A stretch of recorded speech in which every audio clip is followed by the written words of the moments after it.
రోగులకు సకాలంలో వైద్యం అందించి వారి ప్రాణాలు కాపాడవలసిన వైద్యులు నిర్లక్ష్య వైఖరి అవలంబిస్తున్నారు.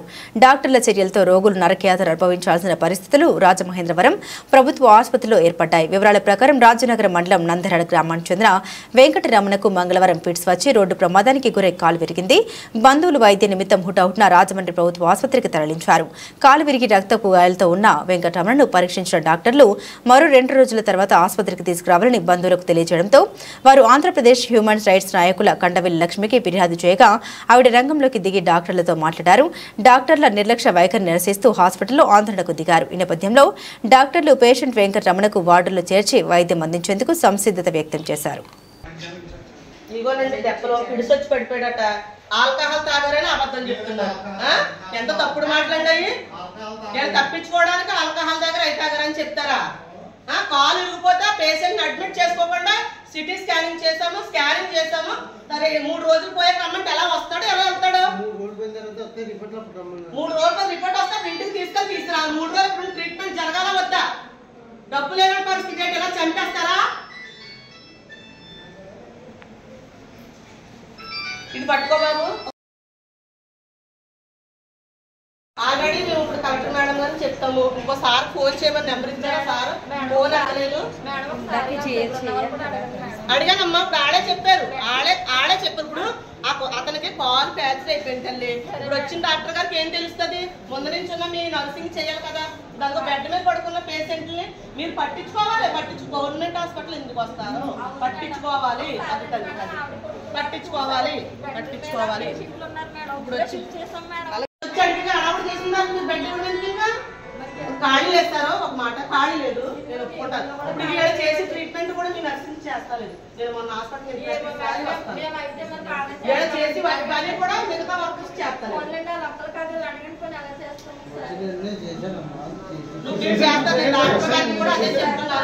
డాక్టర్ గారికి అదే చెప్తున్నాను. మీరు చేసే నర్సింగ్ చేయవలసిన పని మీరే చేసేస్తున్నారు. ఇంకెందుకు నర్సింగ్స్ ఇక్కడ మీరు చేస్తున్నారు? నర్సింగ్ ఏం చేస్తున్నారు? జీతాలు ఎందుకు ఇస్తున్నామా గవర్నమెంట్? అమ్మా ఇప్పుడు అడిగితే నేనేం చెప్తాను? నేను వచ్చినప్పటికీ కల్చర్ మీద పడుకోబెట్టి ఉంచారు. మీకు ట్రీట్మెంట్ చేయండి. ఎవరు చెప్పిన ట్రీట్మెంట్ ఏం చేస్తారని చెప్తున్నారు. నర్సింగ్ వచ్చారు డాక్టర్ గారు ఏం చేస్తారు కదా. డాక్టర్ గారు కిషోర్ గారు అడ్మిషన్ రాయలేదట. ఒకసారి అడ్మిషన్ రాయలేదు. నమస్కారం అండి. నేను ఏపీ హ్యూమన్ రైట్స్ మహిళా చైర్మన్ గా పనిచేస్తున్నాను. ఈరోజు 1 గంటకి నందరాడ గ్రామంలో గరగ వెంకటరమణ గారికి యాక్సిడెంట్ అవ్వడం జరిగిందండి. అయితే వెంటనే హుటాహుటిన గవర్నమెంట్ హాస్పిటల్కి తీసుకురావడం జరిగింది. ఆయనకి కాలు ఇరిగిపోయింది. ఈ ముఖం మీద కట్ట కొంచెం దెబ్బలు ఉన్నాయండి. అయితే నాకు సమయం కుదరక ఇప్పుడే హాస్పిటల్కి రావడం జరిగింది. ఇంచుమించు నాకు గవర్నమెంట్ హాస్పిటల్కి సంబంధించి 2-3 కూడా కంప్లీట్ చేయడం జరిగింది. నేను ఒకసారి వచ్చి చూసి వెళ్ళడం కూడా జరిగింది. కానీ కొంత అసహనంగా వైద్యం అందించడం కానీ నర్సింగ్ పని చేయడం కానీ కొంత అసంతృప్తి అనిపించిందండి మాకే. సర్లే సమయాన్ని బట్టి మాట్లాడచ్చు అనుకున్నాం. ఈ రోజు రాజానగరం మండలం నందరాడ గ్రామం నుంచి ఈయనకి యాక్సిడెంట్ అయిన కంప్లైంట్ ప్రకారం ఇప్పుడు రావడం జరిగిందండి. హాస్పిటల్కి ఉన్న పరంగా వస్తే అతనికి కాలు ఇరిగిపోయింది. ఇక్కడ అన్ని దెబ్బలు ఉన్నాయండి. పొలోమని బ్లీడ్ అవుతుంది. అయితే సిటీ స్కానింగ్ చేయించామండి, ఎక్స్రే తీయించాం, కాలు ఇరిగిపోయిందని చెప్పారండి. కాలు ఇరిగిపోయిన పేషెంట్ ని ఇంటికి ఎలా తీసుకెళ్తారో, ముఖ్యంగా గవర్నమెంట్ హాస్పిటల్ పేదల వైద్యశాల ఇది.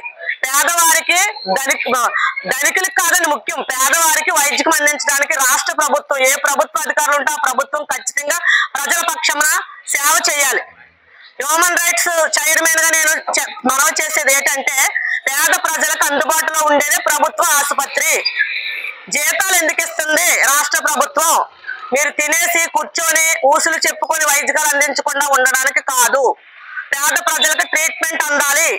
ఈ రోజు నేను వచ్చేసరికి ఆయన స్ట్రెచ్చర్ మీద పడుకోబెట్టి బ్లీడ్ అయిపోయిన కాల్తో సెలైన్ పెట్టారండి. నేను వచ్చి డాక్టర్ గారిని కలిసి ఇప్పుడు ఎవరైతే డ్యూటీలో ఉన్నారో ఆ డ్యూటీలో ఉన్న డాక్టర్ గారిని కలిసి మాట్లాడినప్పుడు నేను లోపలికి వెళ్ళి మాట్లాడి 2 కేకలు వేస్తే హుటాహుటిన బెడ్ ఇచ్చి ఎవరిదో మాసిపోయిన బెడ్ షీట్ తెచ్చి ఆ బెడ్ మీద వేసేసి మళ్ళీ సెలైన్ పెట్టడం జరిగింది.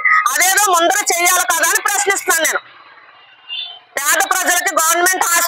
ఉచితంగా వైద్యం చేయించడానికి మళ్ళీ తెలియజేస్తున్నాను.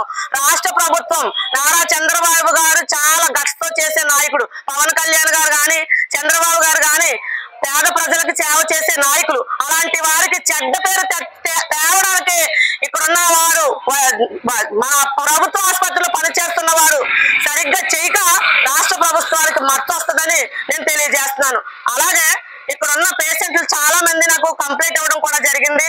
చాలా సార్లు కూడా ఇక్కడ ఉన్న నాయకులకు కూడా తెలియజేస్తున్నాం. వారు కూడా వస్తున్నారు. వాళ్ళు వచ్చినప్పుడేమో శుభ్రపరచడం, వైద్యం స్పీడ్గా అందించడం ఇలాంటివి చేస్తున్నారు. అలాంటివి చేయొద్దు. ప్రభుత్వ ఆసుపత్రిలో సరైన మెడిసిన్ అందించి పేద ప్రజలకు అందుబాటులో ఉండి సేవ చేయాలని కోరుకుంటున్నాను. అలాగే మన మంత్రి సుభాష్ బాబు గారు కూడా ఈఎస్సీ హాస్పిటల్కి సడన్ గా వచ్చారు. ఒక నార్మల్ మనిషిగా వచ్చి 5 సస్పెండ్ చేయడం జరిగింది.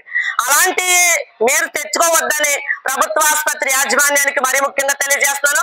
రేపు ఉదయం కలెక్టర్ మేడం గారికి కూడా నేను కంప్లైంట్ రూపంలో ఇవ్వడం జరుగుతుంది.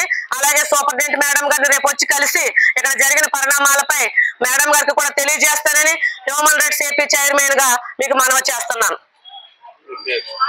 నా పేరు కండవెల్ లక్ష్మి.